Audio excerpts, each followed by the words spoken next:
అందరికీ నమస్కారం అండి. శివరాత్రి వస్తుంది కదా! ఇల్లైతే క్లీన్ చేద్దాం అనేసి అయితే ఈ పనైతే స్టార్ట్ చేసిన. ఇక పిల్లలకైతే ఆ పనంతా అయ్యేవరకైతే లేట్ అయిపోతది అనేసి ఇక నైట్ అయితే రైస్ వండిన. అది అట్లనే ఉన్నది. చిన్న ఫంక్షన్ ఉంటే అయితే అటెళ్ళినాం. ఇక అందుకనేసి క్యారెట్ రైస్ చేద్దామని చేసి ఇచ్చేసిన. పిల్లలకి ఇక బయట కూర్చొని అయితే తింటుండ్రు.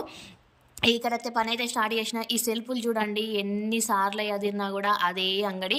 అసలు ఇప్పుడు అనిపిస్తుంది గిన్ని సెల్ఫులు పెట్టుకోకుండా కొన్నే పెట్టుకుంటే ఒక 4. మనం ఎన్ని సెల్ఫులు ఉంటే అంత అంగడి ఉంటుంది. మీరేమంటారు ఫ్రెండ్స్? అందుకే నాకైతే చిరాకు. ఇక్కడ హాల్లో కూడా గిన్ని సెల్ఫులు పెట్టేసినాం. ఇక మా పిల్లలైతే ఇక పనిలో పని బ్యాగులు కూడా విండేద్దాం అనేసినాక మా పెద్ద తల్లి అయితే ఇక్కడైతే బ్యాగులన్నీ క్లీన్ చేసి అయితే బయట పడేసింది. ఇక ఇక్కడ ఫస్ట్ అయితే బూజు అయితే దులుపుదామని మొత్తం దులిపేస్తాను. నాకైతే దండి చిరాకు అనిపిస్తుంది. ఎక్కడ అంగడి అక్కడే ఎంత నీట్గా చదివినా కూడా 10 రోజులకు ఒకసారి 15 రోజులకు ఒకసారి చదివినా కూడా దండి అంగడి అవుతుంది. నాకైతే చాలా అంటే చాలా చిరాకు లేస్తుంది. ఇక్కడైతే పనంతా కంప్లీట్ అయినాక ఈరోజు సోమవారం కదా చక్కగా దీపారాధన వేసుకున్నాం. మీరైతే ప్లీజ్ వీడియోని లైక్